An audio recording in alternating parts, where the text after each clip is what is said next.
As you already know, the assassin's bullet came within a quarter of an inch of taking my life.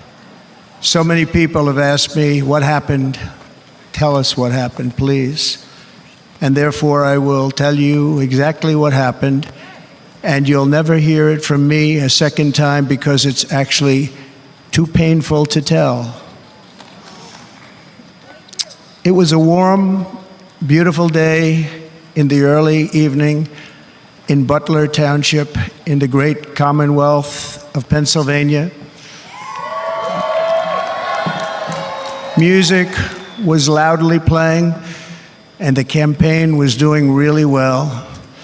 I went to the stage, and the crowd was cheering wildly. Everybody was happy. I began speaking very strongly, powerfully, and happily, because I was discussing the great job my administration did on immigration at the southern border. We were very proud of it.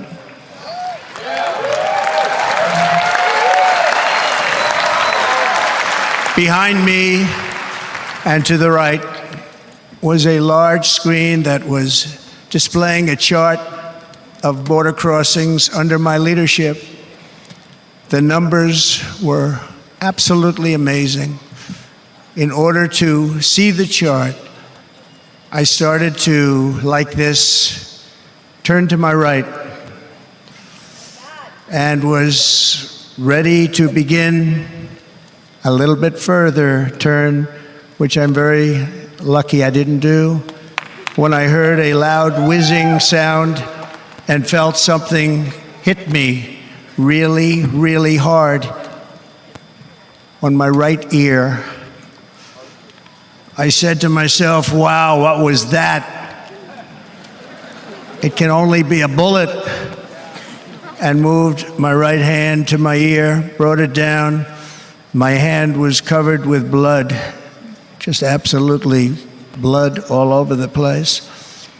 I immediately knew it was very serious, that we were under attack, and in one movement proceeded to drop to the ground.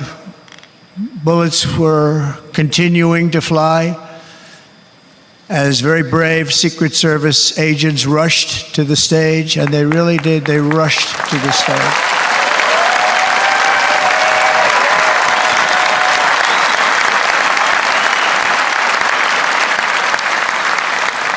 These are great people, at great risk, I will tell you, and pounced on top of me so that I would be protected. There was blood pouring everywhere, and yet, in a certain way, I felt very safe because I had God on my side. I felt that.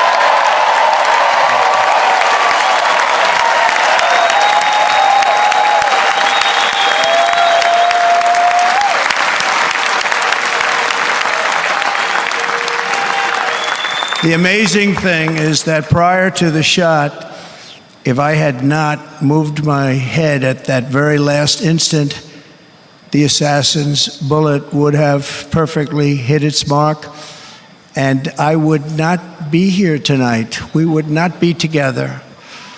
The most incredible aspect of what took place on that terrible evening in the fading sun was actually seen later. In almost all cases, as you probably know, and when even a single bullet is fired, just a single bullet, and we had many bullets that were being fired, crowds run for the exits or stampede, but not in this case. It's very unusual.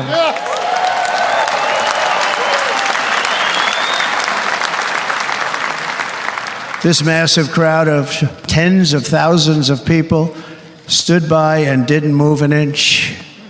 In fact, many of them bravely but automatically stood up looking for where the sniper would be. They knew immediately it was a sniper, and then began pointing at him. You can see that if you look at the group behind me. That was just a small group compared to what was in front. Nobody ran, and by not stampeding, many lives were saved. But that isn't the reason that they didn't move. The